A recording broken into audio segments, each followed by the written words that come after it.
alive. Until that happens, I'ma stand up and fight for this nation that I love and everyone in it. Even if it means I might die in a minute. We all have rights that were granted by God. It's time that we reminded them exactly who's in charge. Stand up before you're forced to your knees. We must kill these demons and destroy their evil deeds. Mass incarceration, highest of all nations. First step past, ain't nothing really changing. As long as our prisons are owned by private corporations. Judges on the take and game they're playing. We're just the pawns they move, it's our lives at stake, ain't it? But it seems to me as though they find it entertaining. Locking us up for drugs. Forget that I can't say that. Hi, Captain Silvertooth here from Infographic News for Kids. Today is Monday, September 23rd of 2019. It's a beautiful day outside and I hope your day is going great. Our mission is to inform the youth of all nations of the world being created for them to inherit. Our constitutional quote for today is, "Any society that will give up a little liberty to gain a little security will deserve neither and lose both," said by Benjamin Franklin. So in my last video, I asked you guys to do a little bit of research on the Second Amendment because our special was about the Second Amendment and gun rights and all of that. So I did a little of my own research and I found the history of the Second Amendment. And it said, the amendment was ratified in December of 1791. Some ask, what is a well-regulated militia? At the time, militias were groups of men who worked together to protect their communities, towns, or states. However, militias had not done so well against the British. So the Constitutional Convention decided that the federal government had the power to establish an army even during the peacetime. Some worried that this took away the right of the states to defend themselves. The Second Amendment was a compromise that allowed states to keep their militias and individuals to keep their guns. Let me know what you guys found on the Second Amendment. The first article we have here today is headlined, "Instagram is now banning photos of people at gun ranges claiming they promote violence." It's a picture. What is a picture gonna do to anybody? Are you gonna get shot through the phone screen or the computer screen that you're looking at the picture on? No. Instagram is now blurring out images of women at a gun range, saying the photos, quote, violate violence or dangerous organization guidelines. A picture was posted showing Caitlin Bennett and Millie Weaver shooting firearms at a gun range, and it was blurred out and said that it broke guidelines. My question is it the firearms in the picture is the reason it got blurred, or is it the people in the picture that got blurred is the reason it got blurred? Because I have seen pictures of rappers on Instagram holding their guns up, saying stuff like, "I just got a Glock something," saying they just got a Glock, or just saying, I've got a gun, I've got money, I've got babes, I've got everything I need," stuff like that. So, and it doesn't get banned when they're holding a gun, but when two conservative women hold up or post a picture of them at a gun range shooting firearms, it gets banned and blurred. So, is it the people or the firearms? I don't know. 89-year-old woman attacked inside of a New York City apartment, robbed of $5,000. Dang. Aren't y'all taught to respect your elders? Because this doesn't seem like it. Maximina Osoro said she was simply returning home from shopping when her assailant pushed his way into her home early Saturday morning. Last Saturday. Not the one that just passed, but the Saturday before that. So 2 Saturdays ago. The thief took the money she was saving to buy her late husband's gravestone with. That is sad. The police are still looking for her attacker. When she tried to scream for help, the robber just punched her and shoved her to the ground. Her being an old lady, it was hard for her to get up and defend herself and her home. So he ended up robbing her house of $5,000. The suspect was described as a Hispanic with light complexion, about 5'8", with a full beard, wearing a blue hoodie, blue shirt, blue jeans, and a Philadelphia Flyers cap. I thought that would be important just in case any of you in New York City are watching right now and you might have seen this guy. You can report it to the police and help this old lady out. She said that she was glad they only took the money and not her life. Well, I would be glad of that too, but I would have rather them not take anything from me at all and not have the idea to rob me at all. And they took advantage of this woman because of her old age and knowing that she couldn't do anything to defend herself because she lived alone. It's really sad. A woman set her house on fire trying to burn exes' love letters. A 19-year-old Nebraska woman sets a fire in her Lincoln apartment last Monday that caused $4,000 in damage. She attempted to torch a small batch of love notes, but when the papers did not appear to catch on fire, she set the notes on the carpet and took a nap. Well, apparently they didn't catch fire, but they still kind of like smoldered a little bit, or they were smoldering hot.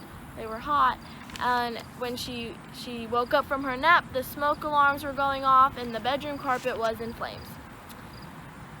She was alone in the fire and was able to get out without any injuries, and the fire did not damage any other rental apartment complexes, and she is to be seen in court in October.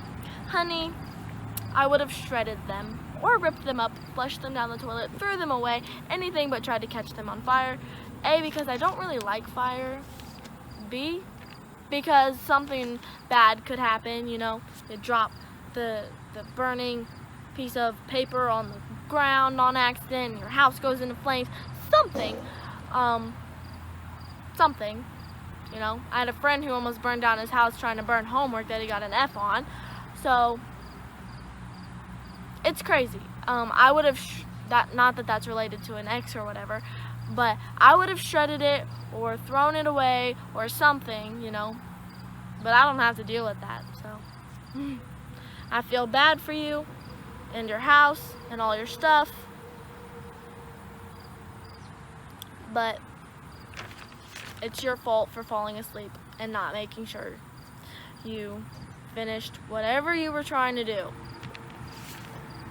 in the correct way.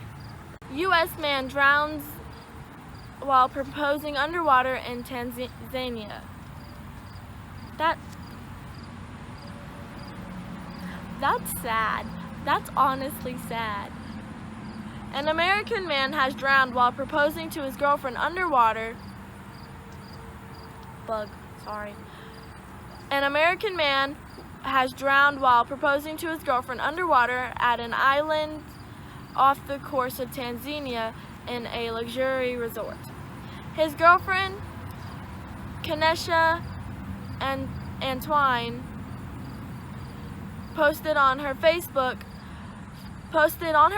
page footage of Steven Weber, her boyfriend, proposing to her through the window of their underwater hotel room at the luxury Manta Resort in Zanzibar. These are some interesting names. You never emerged from the depths, so you never got to hear my answer. Yes, yes, a million times yes, I will marry you, she wrote Friday in a post confirming his death. It was unclear what went wrong during the proposal. That's really sad. Yeah, I feel bad for this lady and this guy. You know, she said that he was a jokester, so that he was probably in heaven making a joke on how he royally screwed up his proposal. But I feel bad for her because, you know, one of the best days of her life turned into the worst day, probably one of the worser days of her life, because the love of her life died and they never got to really spend time growing old together like they wanted to. So it's kind of sad. It's not even kind of sad, it's actually sad.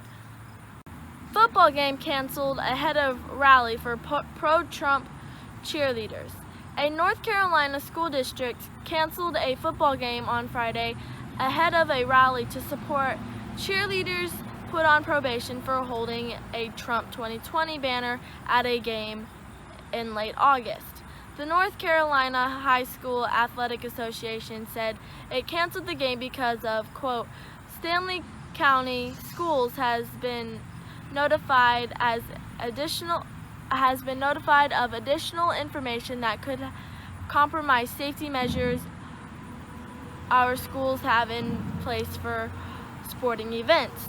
That did not, however, stop the cheerleaders' supporters from continuing with their plans to hold a rally outside the school's football stadium in New London on Friday. One said the school district canceled the game because they wanted to prohibit the cheerleaders from exercising the freedom of speech. The school claimed that some students that saw a pregame photo of the cheerleaders holding the pro-Trump banner on social media, they said it made them feel uncomfortable.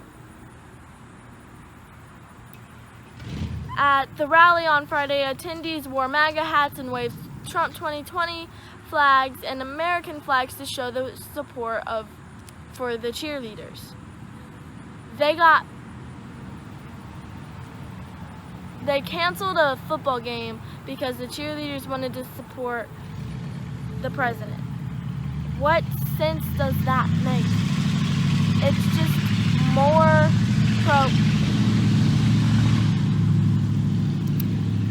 just more prohibiting and silencing and censoring people who have conservative minds.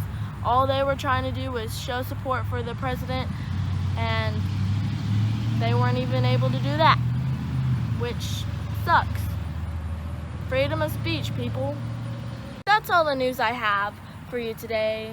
So we're going to jump into the Bible verse and the constitutional question. And the Bible verse is, He keeps me alive, He guides me in proper paths for the sake of His good name. He keeps me alive, He guides me in proper paths for the sake of His good name. Psalms 23:3. And the constitutional question for today is just a little bit different. Who were the oldest and youngest members of the Constitutional Convention, and how old were they? Do the research, let me know.